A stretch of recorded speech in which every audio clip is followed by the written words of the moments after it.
시청자 여러분 안녕하십니까? 손상TV의 준PD입니다. 네, 지금 국회가 난리가 났다고 하는데요. 이유인 즉슨 지금 현역 국회의원이 한미 코로나19 확진 판정을 받았다라는 겁니다. 그러니까 이게 밀접 접촉자다 이런 게 아니라 아예 확진 판정을 받은 것인데요. 그게 누구냐면 바로 민주당의 임종성 의원이라고 합니다. 자, 그러니까 현역 국회의원으로서는 네 번째 코로나 확정을 받은 것이고요. 민주당이 이계호, 안규백, 그 다음에 국민의힘의 점정식 의원을 이어서 네 번째로 코로나 확진 판정을 받은 것입니다. 자, 그런데 문제는 이렇게 확진 판정을 받은 게 끝이 아니고요. 이 임종성 의원이 바로 어제 본회의에 참석을 했다라는 겁니다. 그래서 어제 본회의에 참석을 했다라면서 어제 본회의에는 약 260명이 참석을 했다고 하는데요.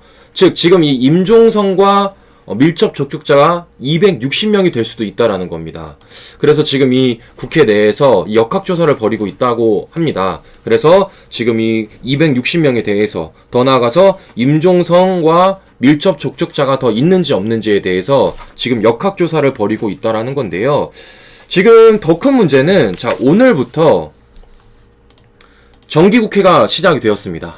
그래서 오늘부터 정기국회를 열어서 이제 예산안이라든지 아니면은 법이라든지 아니면 특히나 윤희숙 의원의 이 사퇴안과 관련된 얘기들이 계속해서 나오고 이 정권의 언론재갈법과 관련된 얘기들도 계속 나올 것 같은데 지금 이 점정식의 확진 판정으로 인해서 이 지금 국회 본회의 오늘 2시부터 열릴 국회 본회의가 어떻게 시작이 될지에 대해서 지금 굉장히 말들이 많은 것 같습니다.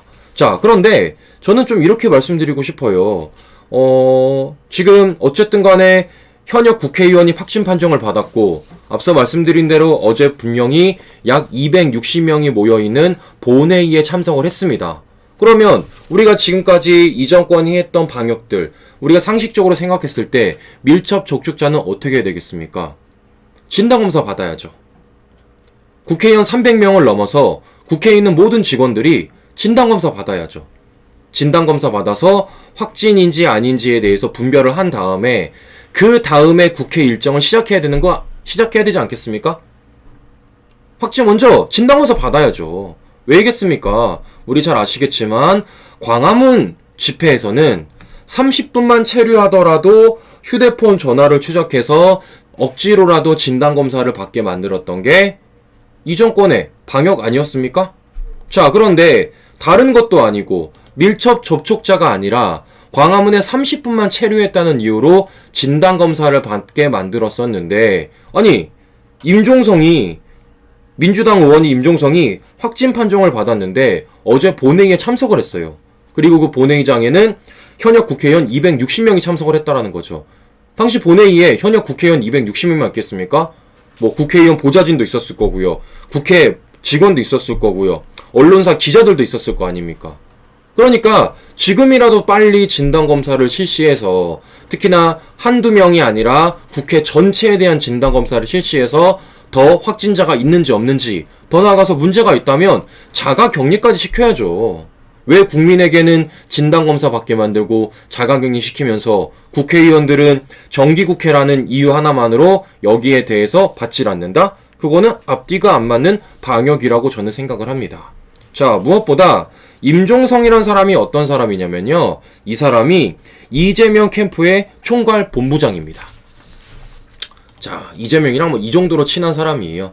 지난 대법원에 있을 때 대법 판결에 대해서 임종성이 이재명 지사 사건 심사숙고 환영한다 라고까지 말하면서 지금 현재 이재명 캠프의 총괄 본부장이 있습니다. 총괄 본부장이라 그러면 굉장히 높은 직급에 있는 거죠. 그래서 지금 이재명과 접촉하지 않았냐라는 얘기가 나오고 있는데 지금 이재명 캠프 측에서는 이렇게 말하고 있습니다. 임 의원이 최근 캠프 대면회의에는 참석하지 않았다. 즉 후보나 캠프와의 직접적 접촉은 없었다. 이렇게 말을 하고 있는데 저는 좀 의문이 드는 게 뭐냐면요. 자, 보십시오. 이재명과 임종성이 밀접 접촉을 하지 않더라도 어쨌든 간에 임종석의 직책이 지금 뭡니까? 이재명 캠프의 총괄 본부장이잖아요. 그러면 이재명 캠프의 어떤 인사 한 명이라도 임종성을 만나고 다시 이재명을 접촉했을 가능성이 저는 굉장히 높다라고 생각을 합니다. 즉, 임종성과 직접적으로 이재명이 만나지 않더라도 밀접 접촉자가 아니더라도 임종성을 접촉했던 인사가 이재명을 만나러 갔을 가능성도 굉장히 높다는 거죠. 그럼 어떻게 될까요?